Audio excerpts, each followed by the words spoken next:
Welcome to Straight to VOD, the number one place you can get movie reviews for movies that no one else is talking about. Let me ask you a question.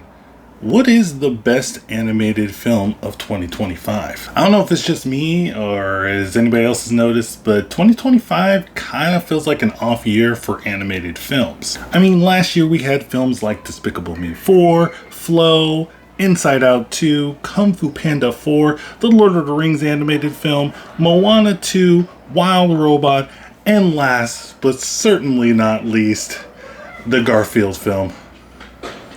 Don't know why they keep on making those. Long story short, last year was such a good year for animated films. When they announced the nominees for Best Animated Films at the Oscars, Twitter did not explode, and that was because everybody kind of had an understanding that every single nominee on that list deserved to win Animated Film of the Year. And this year, I don't have that same confidence. I'm pretty sure Twitter is going to get really bad once they announce the best animated films of the Oscars. And,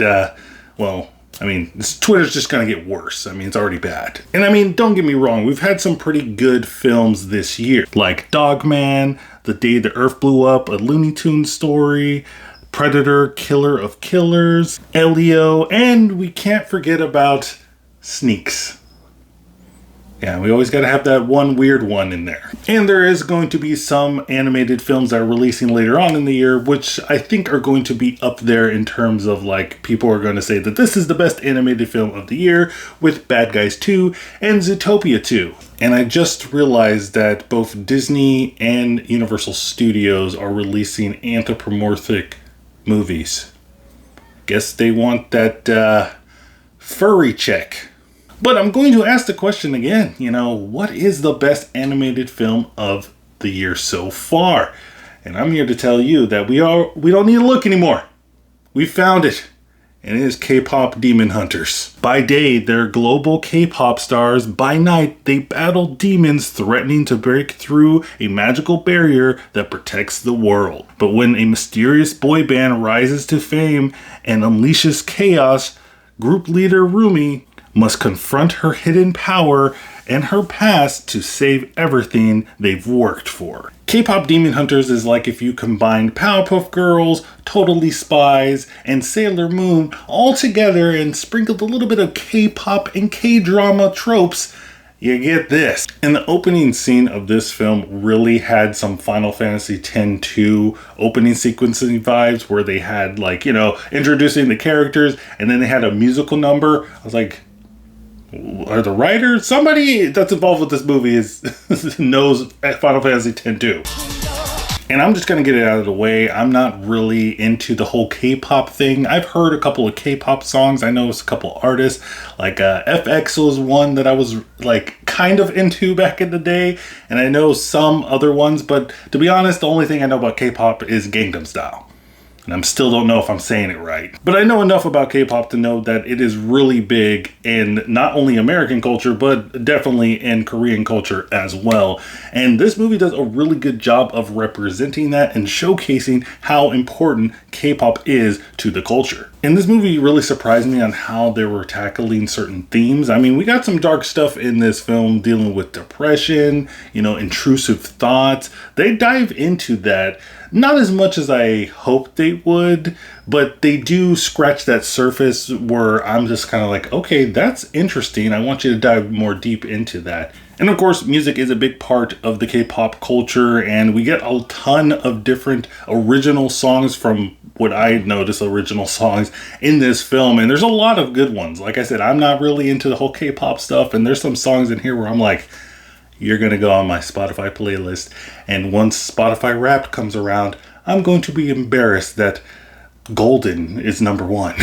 For me, my favorites have to be Golden, Takedown, Your Idol, and Soda Pop. Those are really catchy, Soda Pop, Soda Pop. I also really like that they didn't have a throwaway villain in this film. Well, they kind of do in the main villain, but the side villain, the villain that we're interacting the most with, they did a really good job of actually making him have a story that actually was kind of not, I wouldn't say relatable, but it's something that you kind of feel bad for the villain in this sense.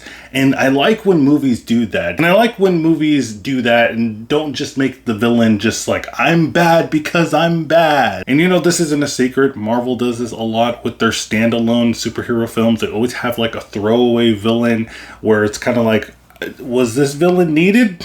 No, you know, give me some more Thanoses, you know, more Ultron, stuff that it gives me life. But here you have a villain has some substance, you have some, you know, life to him, and he doesn't feel like just a one-note character, and you kind of just are a little bit more interested in his side of the story than you are the main characters. But going back to Marvel, that's what made Thanos such a good villain. He wasn't one-dimensional, and the explanation that he had for the things that he was doing were kind of like, you're sitting there like, hey, the dude has a point, especially nowadays. But even though I wouldn't have gone the route that Thanos did, you know, kind of over the top a little bit with the things that he did to achieve his goal, but they did do a good job of showcasing his perspective and you kind of understanding why he's doing what he's doing, even though you don't agree with it.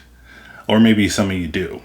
You know, that's a different problem that we got. Also, I think it's time for us to start recognizing that Sony Animated Pictures are, you know, one of the top animated studios in Hollywood right now. I mean, they are responsible for the Spider-Verse films. I can't wait for the third one to come out. But they have also done stuff like the Hotel Transylvania franchise, and, you know, Cloudy with a Chance of Meatballs and some other stuff. But I guess maybe people don't really care about them because they did do the Emoji Movie.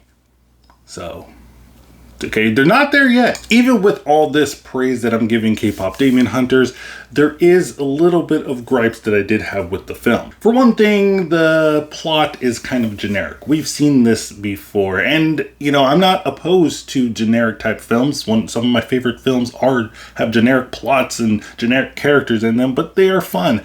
But for this film, once everything slows down, the action and the comedy and the songs slow down, and we have to actually focus on the plot, it kind of just feels like we're just sitting here waiting for the action to start up again, waiting for another song, and you're kind of just like, I don't really care about this plot point because that's the least interesting thing about this entire film. Also, there is one scene in this film that wow, I don't know how you can describe it. It's just cringe. You know, I know a lot of people use that word now, but I can't explain it any other way.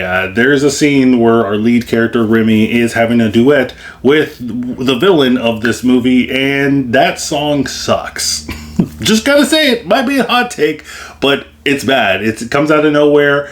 The voices don't really line up, like the singing voices with their mouths. It felt weird. I don't know. Let me know in the comments down below. Did you think that song with Remy and the villain on the rooftops at night was good? Let me know. Overall, I do think that K-Pop Demon Hunters is the best animated film of 2025 so far. No ifs, no ands about it. It's energetic, the music is catchy and fun, the action scenes are hard-hitting, the villain is actually not bad just because, and I think that I'm a K-pop fan now, so, you know, here we go. But I want to know what you think about K-Pop Demon Hunters in the comments down below. Did you like it? Did you hate it? What's your favorite K-pop band? You know, now that I'm a K-pop connoisseur, you know, I need to know all the different K-pops. You know, let me know in the comments down below. I sound like an old man saying this now. So if you want to check out K-Pop Demon Hunters, you can go check it out on Netflix because that's where it is exclusively streaming. I just have a $7.99 membership for Netflix, and then I just turn it off once there's nothing on that I want to watch. So I guess you can just look at it as a $7.99 rental, and I totally think that it is worth it just to watch K-Pop Demon Hunters if you're into those kind of animated films, the Sony animation, like, you know, the Mitchells versus the Machines and the Spider-Verse kind of animation.